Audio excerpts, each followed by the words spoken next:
Assalamualaikum teman-teman cerita Untungs. Syahidnya Ismail membuat seluruh umat muslim berduka. Kali ini Ustadz Zulkifli akan menceritakan momen bagaimana beliau sempat bertemu Ismail Haniyeh dan beliau menitipkan pesan untuk masyarakat Indonesia. Pertama beliau mengatakan, alhamdulillah putra-putra saya, keluarga saya sudah berkumpul di tempat yang tepat. Mereka sudah bersenang-senang dan insya Allah saya tak lama lagi menyusul. Ini kalimat beliau, dan saya tak lama lagi menyusul. Tauhidnya kuat ya Allah ya. Yang kedua, adapun salam dari muslim Indonesia, kembalikan salam dari saya dan kalian orang Indonesia. Saksikan kisah lengkapnya hanya di Cerita Untung.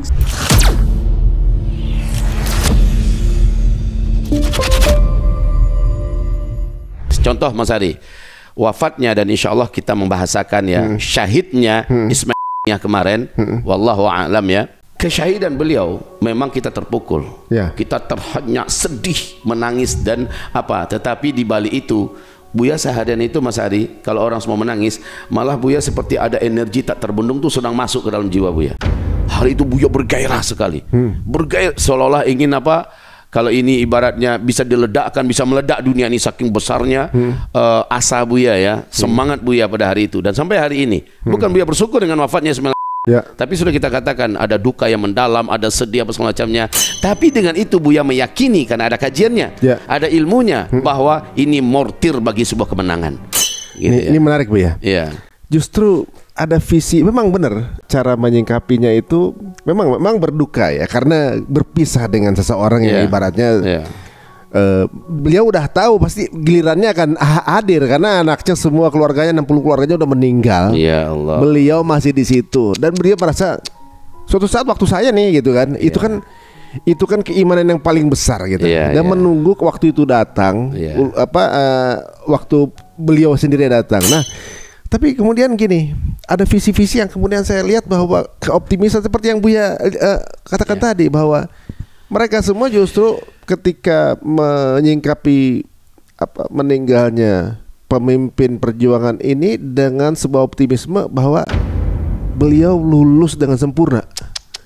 Gitu. Karena kalau orang yang cuma melihat semuanya peperangan semua ada di dunia, pasti langsung kena mental gitu kan. Tapi para orang, beliau lulus dengan sempurna, kita kapan? Gitu seolah-olah bagi mungkin para musuhnya seperti menang segala macam. Justru di tempat ini mereka giliran saya kapan ya? Itu mindset yang berbeda dari orang-orang Palestina juga umat muslim di dunia. Ini yang mestinya mungkin diterahkan. Jadi melepasnya dengan tersenyum gitu. Seolah-olah melambai pemimpin ini sedang saya duluan ya. Gitu seolah-olah gitu.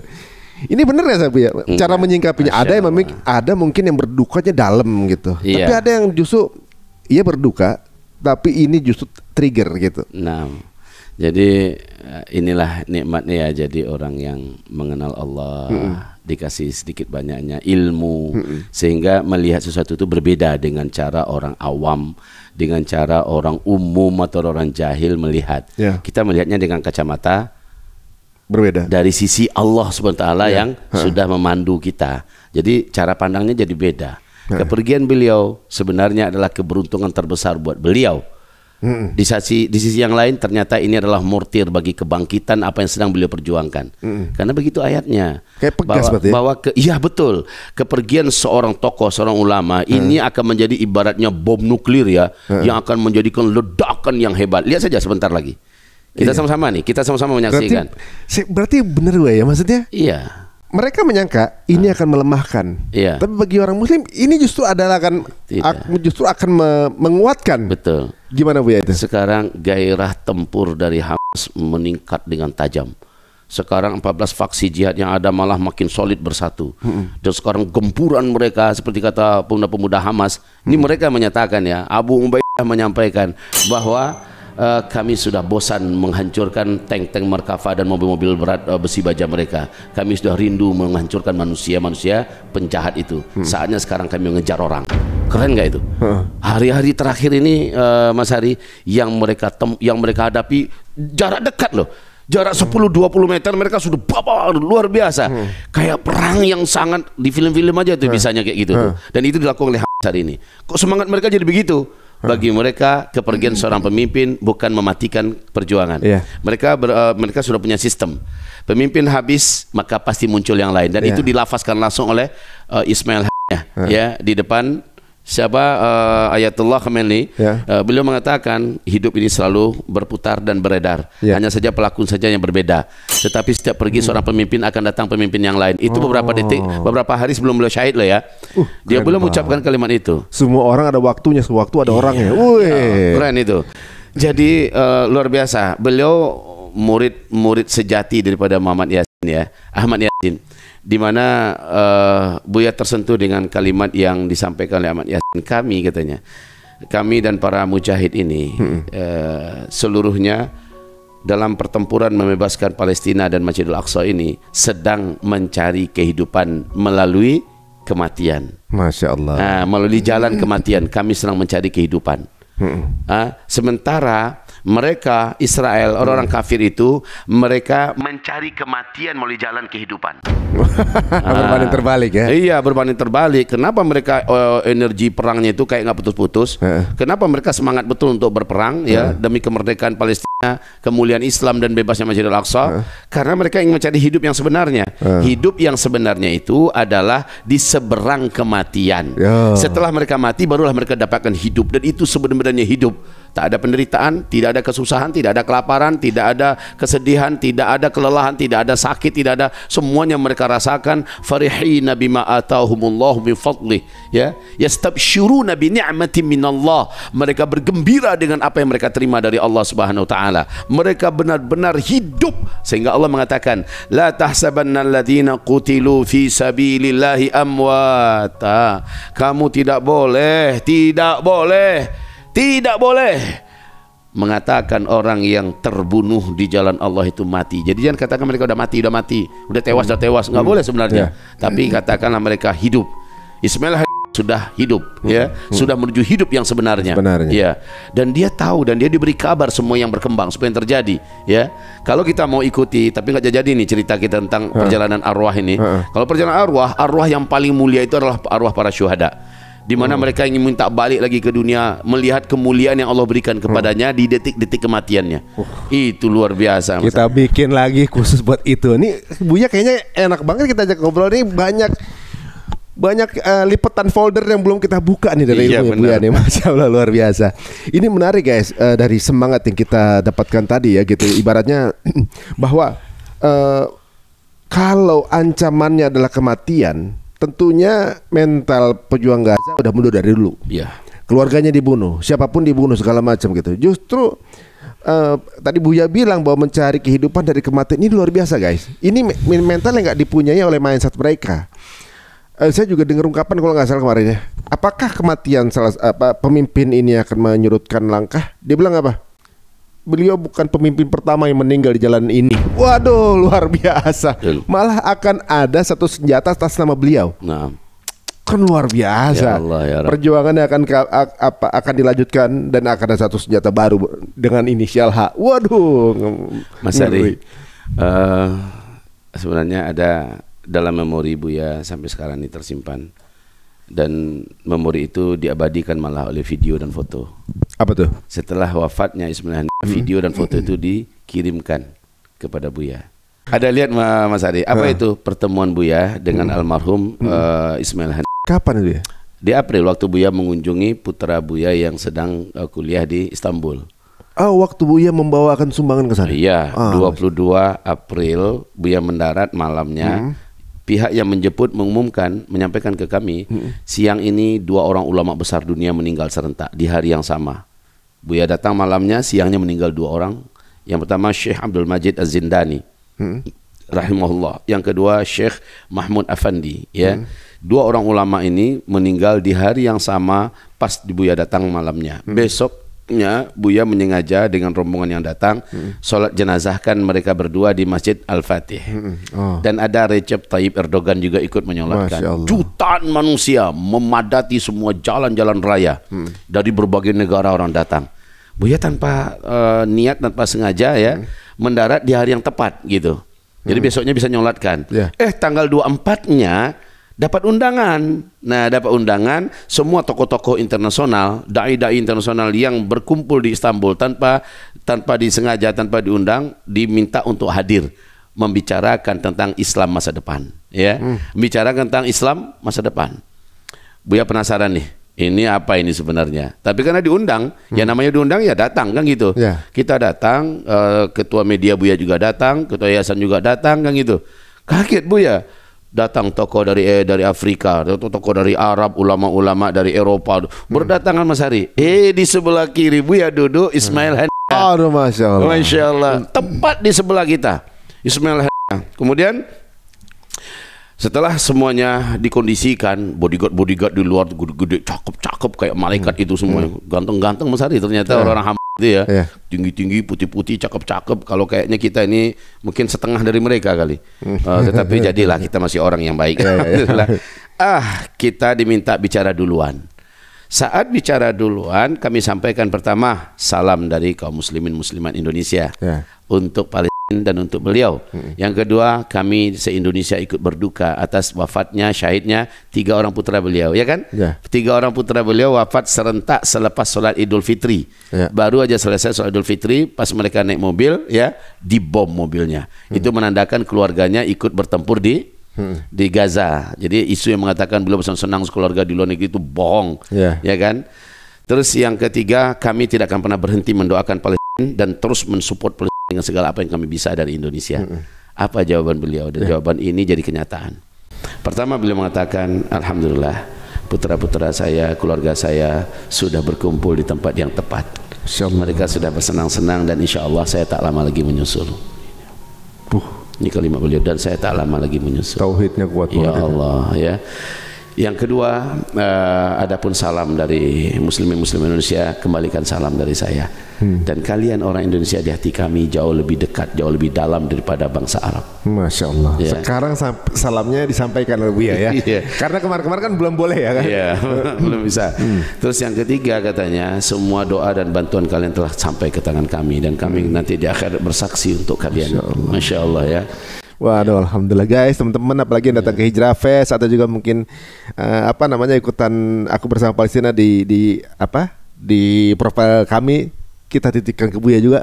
Ternyata alhamdulillah, masya Allah. Alhamdulillah. Nanti di antara kalian ada juga yang masuk dalam salam. Amin, amin ya Allah. Masya Allah. Kita alhamdulillah sekarang setiap bulan, alhamdulillah sekali lagi dengan anugerah dan izin Allah SWT terus menyuntikkan ya titipan umat setiap bulan di atas 500 juta itu kita masukkan terus, bahkan ada yang 1M lebih kita masukkan. Untuk bulan ini dengan izin Allah sampai 1M juga. Masya Jadi Allah. kita tersuntikkan, sementara 10% memang untuk sedekah, untuk bantuan kemanusiaan, 90% laginya adalah untuk membantu perjuangan kemerdekaan Palestina dan Masjidil Aqsa. Kan begitu.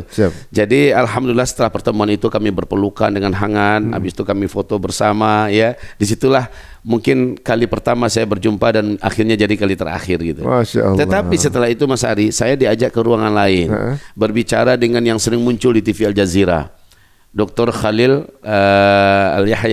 Yahya ya. Dan itu salah satu di antara kandidat terkuat calon pemimpin Hamas berikutnya setelah Khalid Mish'al. Jadi yang mana nih yang akan memimpin nanti? Tapi intinya kami terjadi perbincangan hangat sekali. Mereka benar-benar menganggap kita sebagai anak, menganggap kita sebagai saudara perjuangan. Hangat sekali, humble, lembut, santun. Nggak pernah nampak ada kesombongan sedikit pun di wajah-wajah mereka. Dan ada dari mata mereka itu nampak mata optimis. Oke, yang ingin Buya sampaikan di sini adalah figur semacam ini telah pergi. Sebelumnya sudah ada orang-orang sekaliber dan sekelas beliau juga telah pergi dengan cara yang sama. Tapi berhentikah Hamas? Tidak. Hamas makin lama makin kuat. Semakin lama semakin eksis, karena memang perjuangan bukan karena figur, perjuangan karena ideologi, karena keyakinan bahwa Allah bersama mereka. Jadi kalau perjuangan itu karena figur, siap-siaplah perjuangan itu akan padam dan mati ketika figurnya mati. Masya Allah. Sebenarnya mereka telah melakukan ini ketika mereka mengeksekusi Syama Jain kan? Iya. Dipikir ketika beliau wafat, maka pasukan perjuangan akan hilang. Iya. Tapi ternyata jauh lebih besar dari itu kan sekarang. Masya Allah. Jadi ketika ini diwafatkan lagi, justru mereka sedang melahirkan sesuatu yang jauh lebih besar. Yang lebih besar. Coba Mas Ari, 2006 itu serangan pertama yang digencarkan oleh Israel kepada jalur Gaza. 2006. Ya, tapi ini jarang disebut ya 2006. Orang selalu startnya mulai 2008. Padahal 2006 itu sudah mulai perang pertama, serangan agresi pertama dari pihak penjajah Israel kepada jalur Gaza. Tapi waktu itu jumlah Hamas masih berjumlah lusinan baru. 2008 mereka ulang lagi dengan harapan bisa dikuasai jalur Gaza. Malah mereka keluar lagi dalam keadaan terhina dan malu ya. 2010 mereka ulangnya lagi dari udara, dari darat, dari laut. Lagi-lagi mereka dikalahkan. Hamas semakin membesar, jumlahnya semakin banyak, dan itu semuanya orang-orang terpilih, orang-orang yang terkuat dari pemuda-pemuda jalur Gaza yang ada. Alim-alim, hafiz-hafiz Quran, cerdas-cerdas, jenius-jenius ya. Mereka-mereka ini yang ada di garda terdepan dalam perjuangan. 2012, 2014, 2018, 2021 kan Israel menyerang tuh. Ya, baru terakhir niat mereka tanggal 8 Oktober mau nyerang habis-habisan. Ya, 2,4 juta harus mati manusia dengan penduduknya rata ya, dibunuh biar nanti kata dunia apa nanti pula diurus. Ternyata berita ini sampai terlebih dahulu ke telinga intelijen Hamas sehingga mereka pintas. Sehari sebelumnya mereka duluan yang menyerang. Bubar tuh rencana. Ya, itu dia. Jadi kalau kita agak sedikit menyesalkan kenapalah Hamas menyerang. Demi Allah, Hamas sedang mengamalkan surat At-Taubah ayat 14. Qatiluhum, perangilah oleh kamu orang-orang kafir yang jahat, zalim, yang memerangi kamu. Yang memerangi duluan siapa sih? Israel. Udah 75 tahun. Iya, yang Israel menyerang duluan, dan sekarang target mereka menghabisi semuanya. Manusia yang hidup di sana harus mati semua. Gedung-gedung yang ada harus rata dengan tanah karena jalur Gaza harus dimiliki oleh Israel penuhnya. Tapi alhamdulillah dipintas, semua cita-cita itu kandas. Dan ganti dari 2,4 juta yang syahid sekarang kan hampir mendekati 40.000 kan. Artinya dibandingkan 2,4 juta yang meninggal syahid, baguslah hanya sekedar sampai 40.000, walaupun kita semuanya sakit ya melihat itu, tetapi itu jauh lebih mending daripada 2,4 juta. Kalau kita lihat dari sisi ininya, kita akan mengatakan yes for Yaman, for Hamas gitu kan. Bagus Anda karena Anda bisa meminimalisir angka kematian. Ini menariknya juga ada ungkapan bahwa apakah seorang pemimpin yang meninggal itu akan menyurutkan langkah? Bahkan bukan cuma pemimpin, ibu-ibu kami, orang tua kami, keluarga kami pun menjadi korban. Bahkan sampai Gaza rata dengan tanah pun tidak akan kami menyerah. Itu ibaratnya jika pun isinya tinggal 10 orang pun itu juga akan berjuang. Waduh, Masya Allah, luar biasa. Mas Ari, kalau nggak salah Tengku Wisnu ya. Tengku Wisnu panggil beberapa pemuda yang sedang ambil kuliah di sini, S2, yang ngambil S3. Kan dia podcast juga. Apa kata mereka? Saat kami dulu tertangkap, kami kan dipaksa untuk ngaku di mana Hamas itu berada. Ya, gimana kami mau mengatakan Hamas di mana berada? Kami ini Hamas semua. Jadi penduduk yang ada di jalur Gaza itu Hamas semua. Daging mereka, darah mereka, kecintaan mereka semuanya ada pada Hamas. Ya, jadi nggak akan bisa dipisahkan itu. Jadi mereka akhir-akhir ini juga mengeluarkan pernyataan yang mengguncang dunia ya. Prinsipnya adalah kami bangga dengan para pejuang kami. Capaian yang berhasil dicapai oleh para pejuang itu menjadikan kami ingin bertekad mendampingi mereka dengan setia. Ya, kami tidak akan pernah keluar dari tanah air ini. Kami akan menyusul bersama-sama mereka dalam perjuangan ini dengan cara imma kami syahid karena dibom atau kami syahid karena mati kelaparan. Kami tidak akan pernah tinggalkan tanah air kami. Jadi ini luar biasa. Bara ya, bara jihad dan perjuangan itu hidup dalam dada mereka bersama dengan para pejuang mereka. Ini menarik juga, Bia. Ada satu pengamat yang mengatakan bahwa dengan dieksekusinya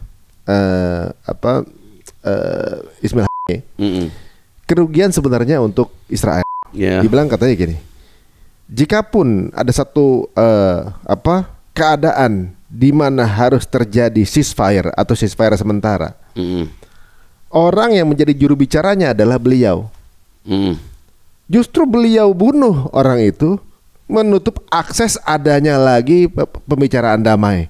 Begitu. Seperti kita tahu, sampai sekarang pun mereka belum sanggup untuk menaklukkan pejuang kemerdekaan ini. Gitu. Bagaimana lagi caranya mereka harus berdialog? Mereka mengatakan begitu. Gitu. Kalau mungkin teman dialognya mereka bunuh. Orang yang buat jembatan dialognya mereka bunuh. Terus bagaimana? Itu sebuah kebodohan menurut dia. Bagaimana caranya untuk bisa berdiskusi gitu? Sedangkan mereka sendiri gak bisa mengalahkan gitu. Nah, ini menarik juga nih. Alhamdulillah mereka sudah melakukan bunuh diri sebenarnya. Dengan apa yang mereka lakukan, membunuhi pimpinan biro politik Hamas ini pimpinan tertinggi daripada Hamas ini, maka mereka menutup buat diri mereka penyambung hidup mereka. Penyambung hidup mereka itu sesungguhnya adalah eksistensi Ismail Haniyeh sebagai ujung tombak daripada tali nyawa mereka. Itu yang mereka putuskan. Pada hakikatnya mereka memutuskan kehidupan mereka sendiri. Karena setelah ini tidak ada lagi kompromi. Setelah ini tidak ada lagi diskusi. Setelah ini tidak ada lagi jalan tengah. Bahkan Iran pun sekarang ini apa katanya setelah dibujuk dan ditekan oleh Amerika, dibujuk oleh negara Arab, tolong redakan emosi kalian, nggak usah dibalas dengan senjata. Iran hari ini memutuskan nggak ada cerita. Ya, ini sudah mempermalukan kami di panggung internasional. Ya, tamu kehormatan kami yang kami undang di tempat yang paling dijaga, kalian bantai tamu kami. Kami diam saja kan, ibaratnya gitu. Dalam hal ini Iran sudah mau perang-perang sekalian. Ya, nggak tahu nih ini hanya sekedar bacot atau betul-betul akan dibuktikan. Kita lihat nanti beberapa hari juga. Jadi di sini justru ibaratnya posisinya bahwa kalau kemarin aja udah habis-habisan gitu. Mereka kan pernah ada testimoni dari pejuangnya bukan pejuang ya mereka ya, dari tentaranya lah dibilang katanya warga Gaza itu seperti zombie katanya gitu kan. Pejuang-pejuang itu seperti zombie gitu. Di sisi lain mereka ngerasa kayak ini pasukannya kayak nggak bisa dibunuh, kayak mungkin mereka halu atau gimana gitu ya. Tapi di sisi lain warganya mau dibunuh berapa kali masih banyak aja gitu dia bilang. Ini udah dibunuh, ini berapa kurang banyak apa lagi sih bunuhin gitu ya. Kayaknya ada lagi nih nongol dari tanah gitu. Nah ini kan ajaib juga, maksudnya mereka membunuhi orang-orang yang nggak takut mati. Ketika dibunuh satu ya udah ada lagi yang lain begitu. Mas Ari nonton nggak bagaimana sambutan istri almarhum? Yang luar biasa luar biasa. Nggak ada sedikit pun kata-kata umpatan keluar.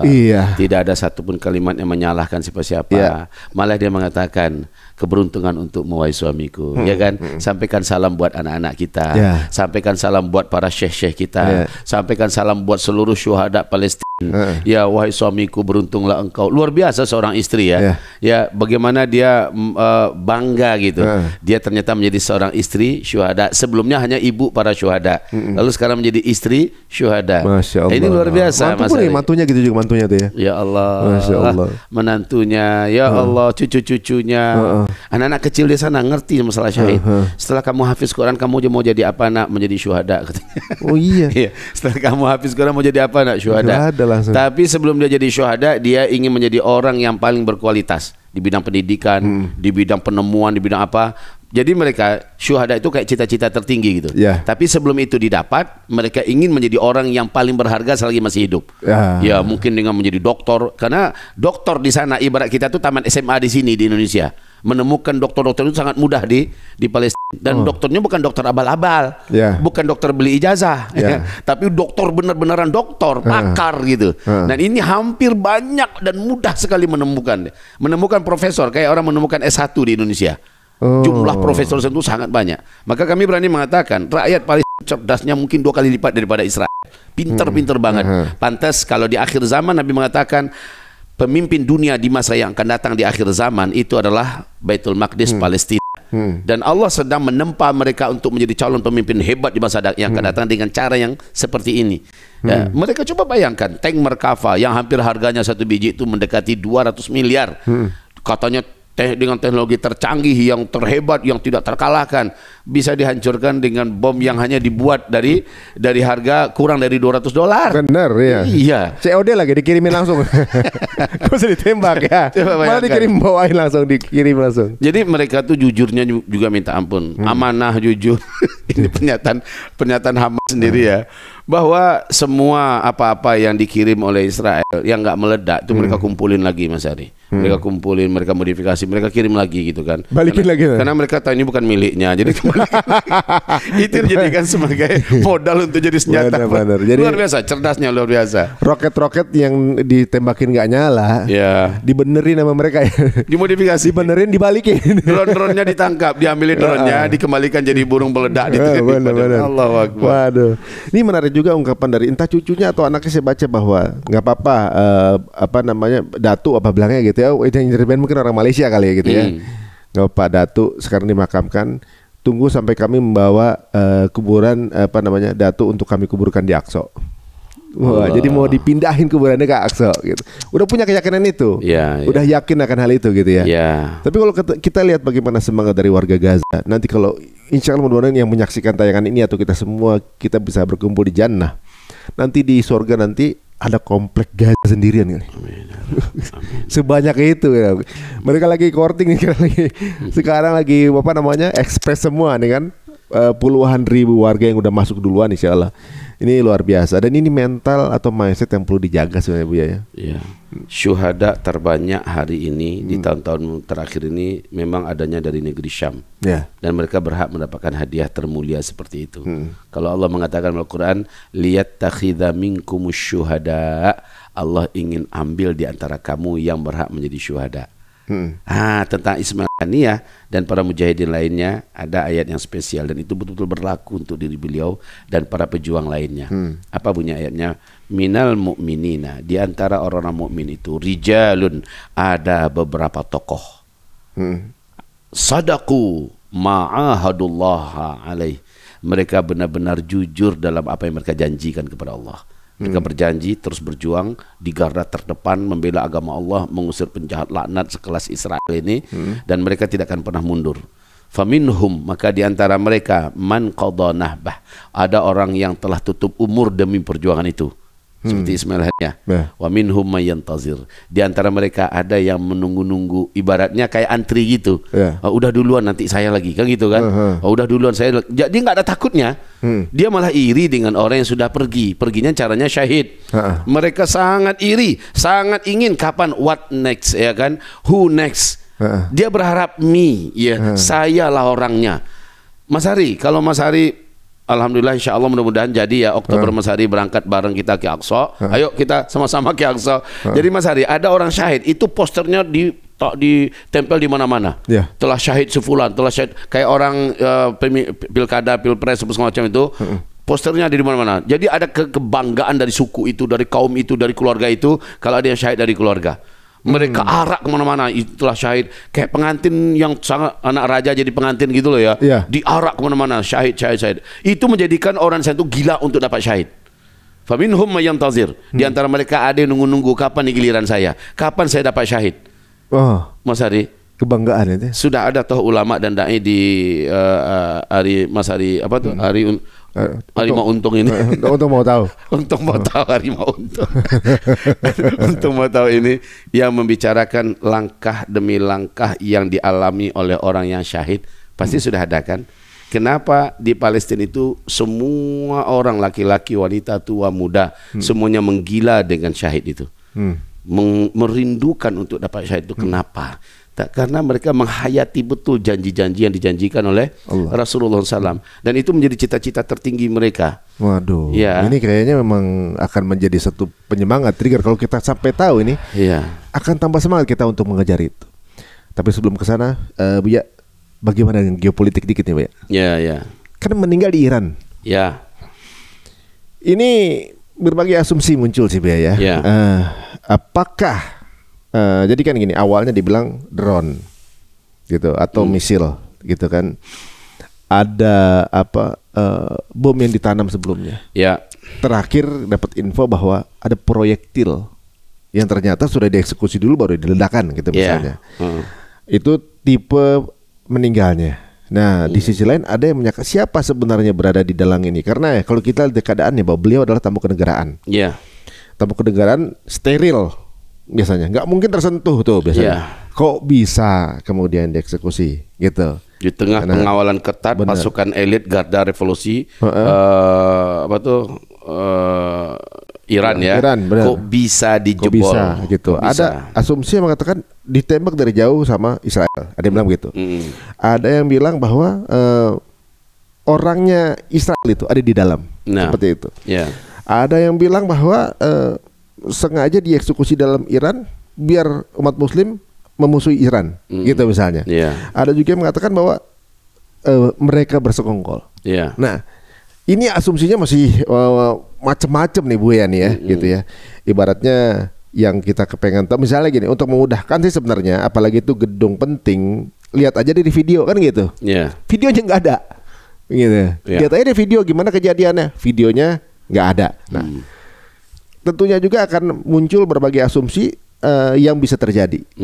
Nah, kalau dari pandangan Buya gitu ya, apalagi mungkin track record dari kedua-duanya nih antara Israel atau Iran sudah pernah ada. Kalau pandangan Buya bagaimana? Nah, barakallahu fiik.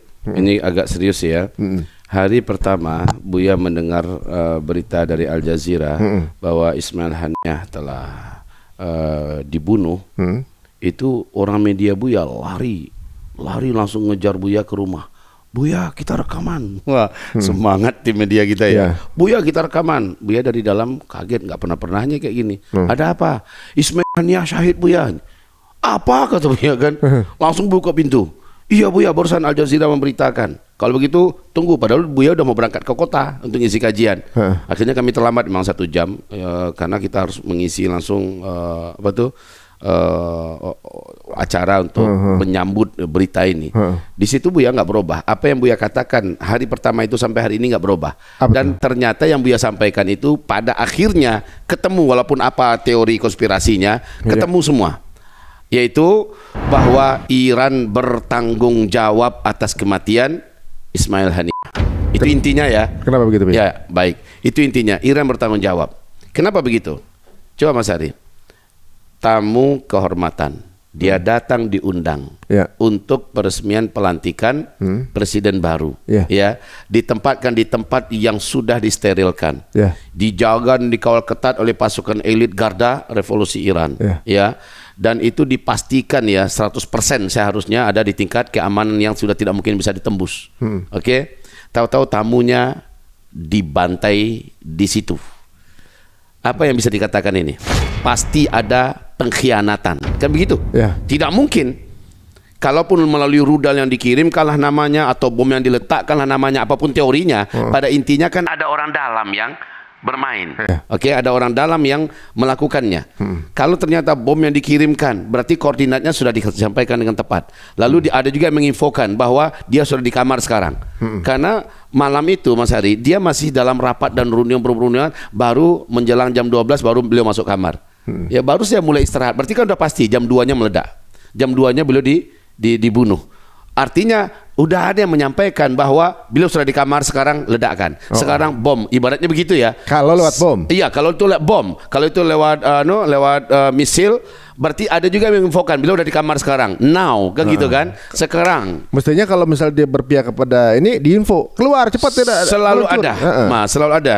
Sementara di sisi yang lain, coba sekelas tempat yang begitu istimewa, harusnya CCTV-nya ada dong. Ya.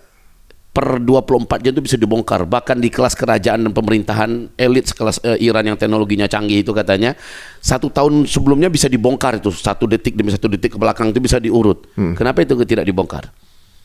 Ya, yang ketiga kita juga bisa lihat selama ini adalah tempat tamu kehormatan, harusnya ada pengawal khusus yang sebelum masuk ada alat lagi ya, yang ada nggak sesuatu yang mencurigakan sini, harusnya kan dilakukan. Kenapa itu semua juga tidak menjadikan pengamanan itu semakin sempurna? Kok bisa-bisanya? Berarti sudah direncanakan by design ini, by design. Maka kata Buya, Iran bertanggung jawab. Apapun bahasanya Buya tidak mau tahu, karena track record Iran ini sebagai pusat Syiah seluruh dunia sudah punya sejarah dan catatan yang tercatat di buku-buku sejarah ya. Mereka terbiasa mengkhianati Ahlus Sunnah wal Jamaah. Itu intinya. Oh, sebentar Buya. By design-nya itu diketahui oleh atau enggak? Ini ada perbedaan. Mungkin di tingkat permukaan orang-orang yang mereka tidak mengetahui, tetapi di bagian apa itu kan ada ibaratnya Syiah kiri ya, yang memang punya paham yang lebih ekstrim ya. Tetapi Mas Hari, Buya ada satu corner di perpustakaan Buya itu buku-buku tentang Iran, buku-buku pegangan tentang Syiah Rafidah, Syiah Itsna Asyariyah, ya, tentang buku-buku Syiah Buya punya pegangan, dan ada halaman-halamannya yang Buya tandai, dan itu bagi mereka kalau ibarat kita sama dengan kutubutis sittah ya, Sahih Bukhari, Sahih Muslim, ibaratnya sama dengan gitu. Saking sucinya kitab itu dalam pandangan mereka. Di situ diajarkan suatu ajaran yang merinding kita bacanya. Apa tuh? Bahwa membunuh seorang nasibah, seorang Ahlus Sunnah wal Jamaah yang menurut mereka lebih kafir daripada orang kafir yang ada, itu si pembunuhnya bisa dijamin masuk surga. Masabnya? Ya, Dan Buya bukan ngomong ini. Kalau mau ada yang meminta bukti, ayo kita tunjukkan. Ini kitabnya. Ini halamannya. Dan Syiah Rafidhah memang seperti itu akidah mereka. Mereka menganggap Ahlussunnah wal Jamaah macam kita ini adalah lebih najis daripada najis. Lebih kafir daripada orang-orang kafir. Membunuh kita bisa berpahala besar dan masuk surga.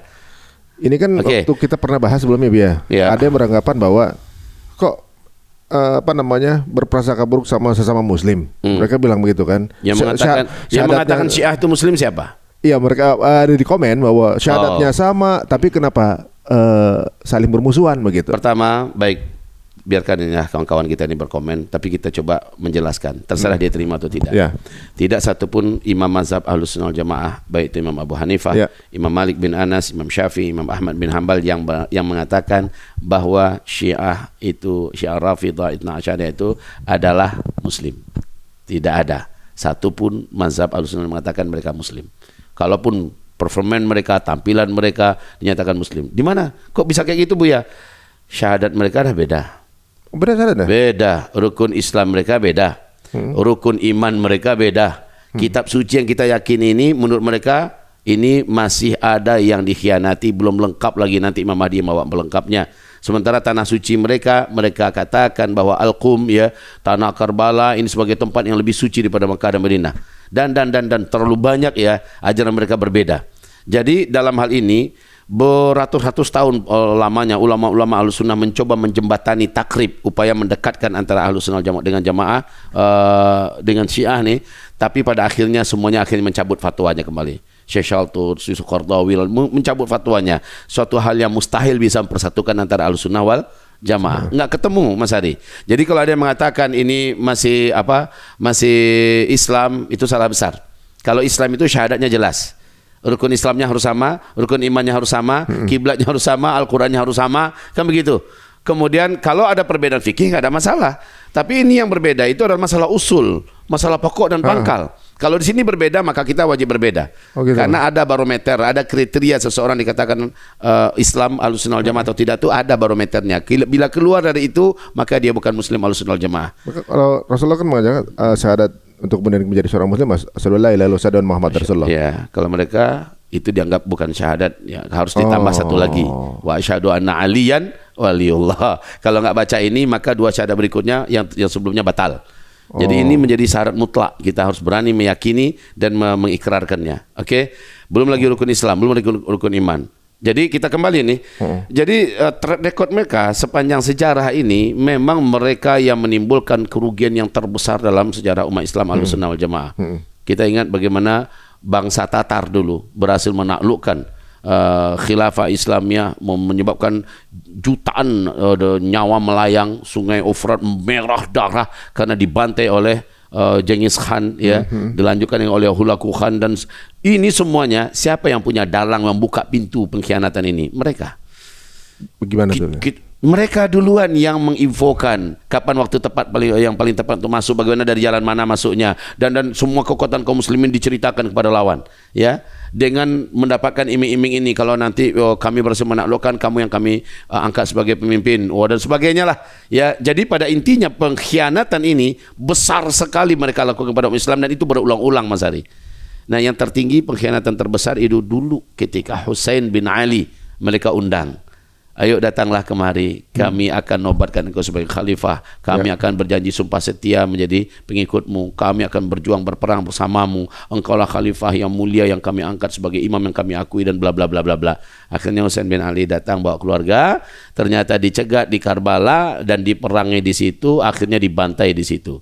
Yang seperti ini mereka tega melakukannya kepada cucu Nabi Muhammad yang begitu mulia, mereka lakukan. Maka di belakang hari orang-orang seperti Ismail Haniyah ini adalah suatu incaran yang sangat manis. Udara para ulama bagi mereka itu manis banget, Mas Hari. Dan kita punya rekaman-rekaman, baik rekaman video ataupun rekaman jejak sejarahnya, dari artikel-artikel, dari majalah-majalah, bahkan dari buku-bukunya, bagaimana mereka hobi betul membunuh para ulama dan tokoh-tokoh muslim Ahlussunnah wal Jamaah. Siapa aja pernah terbunuh di sana? Ya, kalau kita baca Mas Hari, di ulama besar Pakistan, contoh ya, ulama besar Pakistan, ulama besar Suria yang Muhammad Said Ramadan Al-Buti, ya kan? Siapa yang tidak kenal dengan Muhammad Said Ramadan Al-Buti? Dan yang di Pakistan namanya siapa itu? Beliau juga dikirimin diletakkan karangan bunga ya di tempat meja beliau sedang memberikan kajian, meledaklah itu, dan ternyata pelakunya juga adalah orang Syiah. Jadi bila kita runut, kita bagus buka kitabnya. Ini tokoh-tokoh yang sudah tewas mereka bunuh. Ini ulama-ulama yang berhasil mereka habisi. Oke, Mas. Kemudian bagi mereka sekali lagi sebuah prestasi besar. Coba lihat pembunuh Umar bin Khattab siapa namanya? Enggak tahu. Abu Lu'lu'ah kan? Abu Lu'lu'ah. Dan itu di Iran hari ini ada sebuah kuburan Abu Lu'lu'ah itu dianggap sebagai syuja'ul Arab, pahlawan dari Arab, karena dia berhasil membunuh Umar bin Khattab.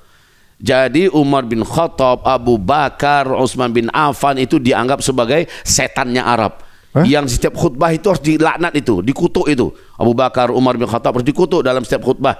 Bahkan Bunda Aisyah, istri tercintanya Rasulullah, juga harus dilaknat dalam khutbah-khutbah. Jadi sekelas itu mereka menganggap kita ini seperti apa. Oke. Bagaimana tanggapan mereka bahwa yang dikutuk itu justru sekarang terbaring sebelah Rasulullah SAW? Iya, Sallallahu Alaihi Wasallam. Di akidah mereka hanya beberapa orang sahabat Nabi yang masih diakui Muslim. Ali bin Abi Thalib, ya kan begitu. Fatimah, ya, Abu Darda, siapa lagi? Hanya beberapa orang saja. Tapi yang lainnya dianggap sudah murtad semua. Dianggap sudah kafir. Jadi kalau tidak berani mengkafirkan para sahabat, orang yang tidak berani dianggap kafir. Begitu Pak akidah mereka. Begitu ya. Jauh ya, ini dalam kajiannya nih tentang masalah yang satu ini.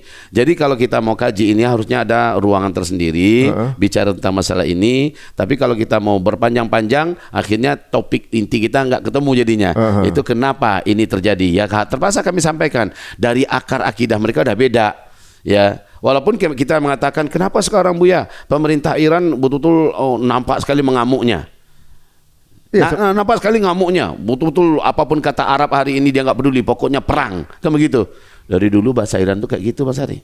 Loh, bukannya kemarin juga nyerang itu, ya? Ece-ece, tahu ece-ece? Ece-ece itu namanya ica-ica, pura-pura. Itu pura-pura. Coba Mas Hari, ada berapa ratus rudal mereka tembakkan? Ada nggak korban di Israel? Mereka itu udah kongkal-ingkong, udah kerjasama dengan pihak militer yang ada di Israel. Ini titik koordinat, kamu tembak ke sini ya, kamu tembak ke sini ya. Karena di situ udah dikosongkan, udah dipastikan wilayah kosong yang tidak ada akan menelan korban, lalu dilemparkan. Lalu diberitakan ke dunia, Iran udah menyerang. Iran dari dulu, Iran tuh ngomongnya doang, ngomong besar aja bahwa kami bisa ratakan Israel dari dulu. Rudal kami bisa membuat Israel hilang dari peta dunia. Dari dulu bahasanya gitu kan. Ketika udah puluhan ribu hancur, hampir 2 juta bangunan hancur, mereka buat apa sampai sekarang? Mana senjata hebat mereka? Bahkan jenderal mereka dibantai, mereka hanya menampakkan marah-marah, habis itu lempar-lempar rudal yang mengenggi titik kosong.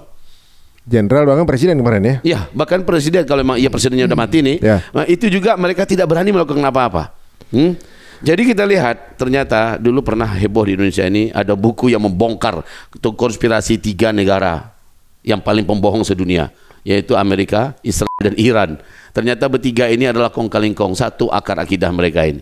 Yang 3 ini Mas Ari, yaitu Amerika, Israel dan Iran. Imam Mahdi muncul nanti. Salah satu pekerjaan Imam Mahdi yang paling utama adalah membersihkan semua pemimpin-pemimpin Arab yang udah menyimpang ini, lalu digantikan dengan orang yang benar. Setelah itu menyerang dan menyerbu ke Persia, yaitu Iran sekarang. Lalu membersihkan semua dan menaklukkan Persia.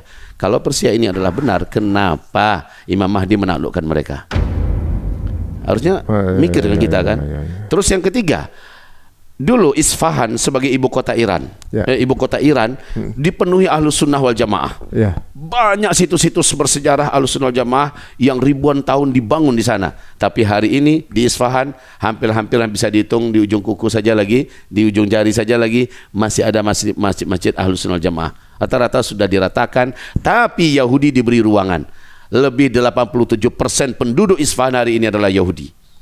Dan sinagog-sinagog berdiri dengan begitu gagahnya di Isfahan hari ini. Dan Mas Hari ingat di mana Dajjal muncul, kata Rasulullah? Dajjal akan muncul di akhir zaman adalah dari Khurasan, sebuah kota yang bernama Isfahan, kata Rasulullah. Isfahan itu ibu kota lama daripada Iran yang sekarang udah ganti ke Teheran. Ini menunjukkan apa? Ada hubungan yang sangat harmoni, yang sangat indah, yang sangat mendalam, yang sangat berurat mengakar antara mereka. Pendiri Syiah ini siapa? Orang Yahudi, Abdullah bin Sabah. Yahudi? Iya, dia adalah orang Yahudi, pendiri Syiah ini. Jadi kita lihat mereka di satu akar akidahnya ini.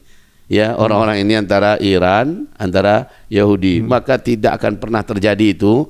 Dan juga ada yang unik lagi. Rasulullah mengatakan di akhir zaman 3 kekuatan umat nanti di akhir zaman terhimpun. Satu kekuatan umat Jundan minal Irak, Jundan minal Syam, Jundan minal Yaman.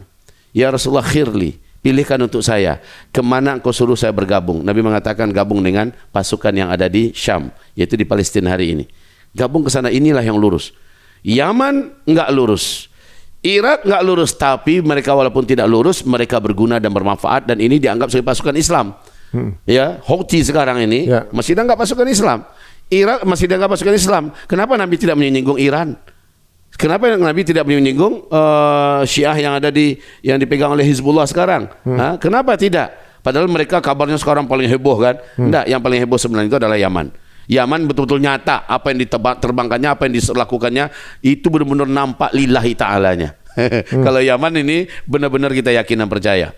Kalau yang dilakukan Irak kita benar yakin percaya sesuai dengan hadis Nabi. Sekali lagi panduannya adalah hadis Nabi ya. Adapun manuver-manuver yang dilakukan oleh Iran, oleh Hizbullah di Lebanon sebagainya, kita cukup dengar, kita cukup menganggut, kita bilang alhamdulillah, itu aja.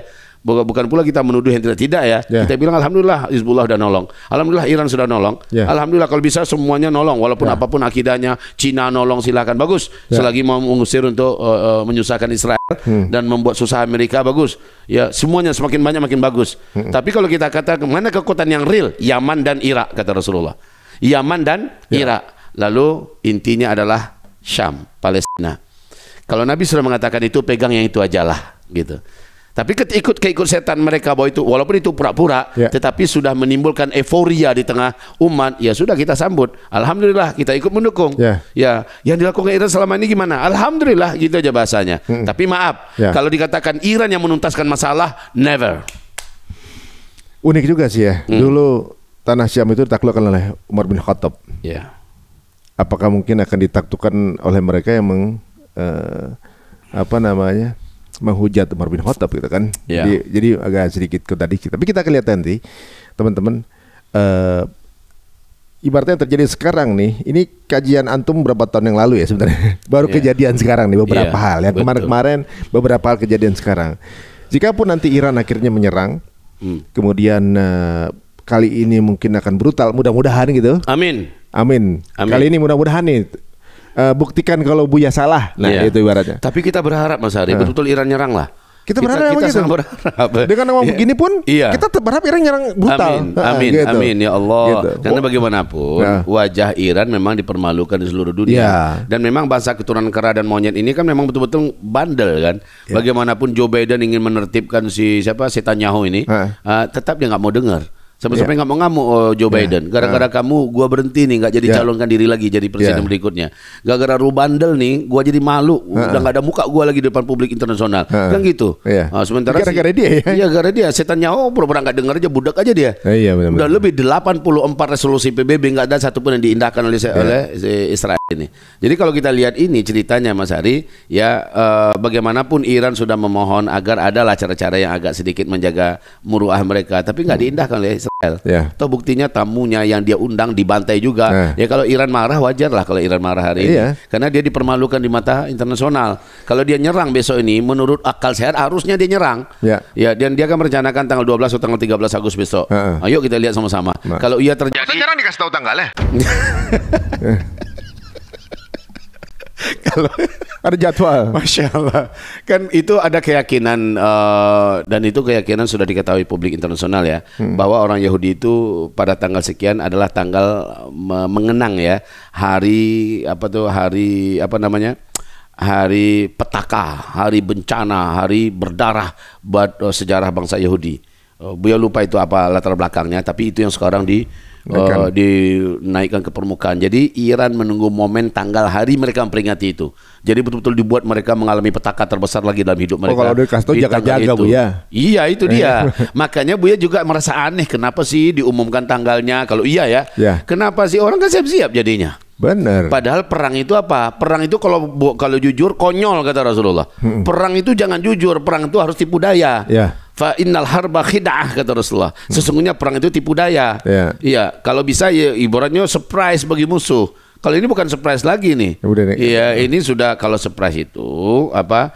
Musuh ngagetin gitu. Musuh nggak nyangka. Mereka kalau perlu nggak siap-siap. Nah, situ dihabisin. Itu baru perang. Biar dia kelihatan gentleman. Itu bukan gentleman, konyol. Nah, sekarang Amerika sudah antarkan sekian armada tempurnya merapat ke Israel. Karena dijaga-jaga nih, karena Timur Tengah udah mulai panas. Ya, banyak pihak-pihak dan negara yang sudah Lebanon. Lebanon itu pemerintahnya juga sudah kebakaran jenggot. Karena tanggal 30 Juli ternyata Israel ngebom kota ibu kota Lebanon dan korban nyawa juga terjadi, hancur gedung, ya kan? Ini menjadikan kehormatan dan wibawa sebuah negara juga tercoreng habis oleh perangai si Israel. Tanggal 31-nya Ismail Haniyah mereka bunuh, kan gitu kan? Sehari sebelumnya 12 jam cuma jaraknya, pimpinan tertinggi Hizbullah juga dibunuh. Yang Fuad Syakur itu. Ya, jadi di waktu yang sama sekarang Erdogan pula yang diancam oleh Netanyahu, kami akan bunuh Erdogan. Wah, hebat banget dia itu. Wah, lakukan saja. Semakin dia melakukan kebodohan, semakin mempercepat kematiannya. Itu aja intinya. Ini menarik nih. Ini Buya sebenarnya sudah memberikan kesempatan. Oke lah, bakalan dihujat oleh para fansnya Iran tentunya kan gitu. Kalau ternyata Iran nyerang. Tapi jika itu nyerangnya kerusakan kan gak apa-apa lah dihujat ya Bu ya. Yang penting itu bisa membantu untuk kerusakan. Amin. Ya Allah, amin ya Allah. Gak apa-apa deh. Buya udah gak apa-apa kalau misalnya nyerang, monggo silakan. Kalau misalnya Buya udah buka kesempatan itu. Kalau nyerangnya brutal, tapi kalau nyerangnya cuma kayak Buya tadi bilang ece-ece, berarti teori Buya benar. Gitu ya. Saya di sini kita ibaratnya cuma membuktikan apakah teori Buya itu benar nanti akan terjadi seperti itu. Dan karena sebelum-sebelumnya banyak yang akhirnya terbukti hal-hal yang dari ya karena memang ini sebuah dirunutkan dengan apa yang sudah dinubuahkan dalam sejarah sebelumnya Bu ya. Ya mudah-mudahan akan terjadi siapapun itu merusak Israel, membolongin lah apa segala macam untuk biar kemenangan pasukan Palestina gitu ya. Nah, bicara soal keyakinan akan mendapatkan sambutan yang luar biasa pada saat kita dijemput, ada juga mungkin mendapatkan kesyahidan nih Bu ya ini. Ini menarik nih. Kenapa bangsa Gaza itu orang meninggal dalam keadaan syahid, buru-buru pengen juga giliran dia, gitu ya. Kalau untuk gerak pasukan gitu ya. Kalau pada saat mungkin keluarganya ada yang kemudian mendapatkan kesempatan syahid lebih awal, sedih pasti, sedih pasti segala macam. Tapi mundur, mereka enggak. Justru ada beberapa video dari ibu-ibu yang anaknya diambil senyum. Terima kasih ya, salam sama Allah segala macam. Kemudian berdoa-doa seperti itu. Apa sih sebenarnya tarbiyah apa yang sudah didapatkan mereka mengenai rahasia dari kematian yang kita belum tahu nih Ustaz?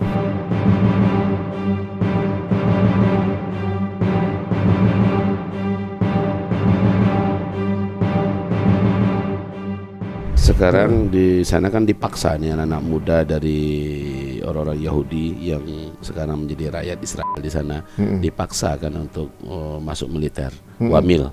Mereka menolak dan mereka menentang, kata mereka biar kami masuk penjara nggak apa-apa, biar kami di penjara daripada harus jadi militer.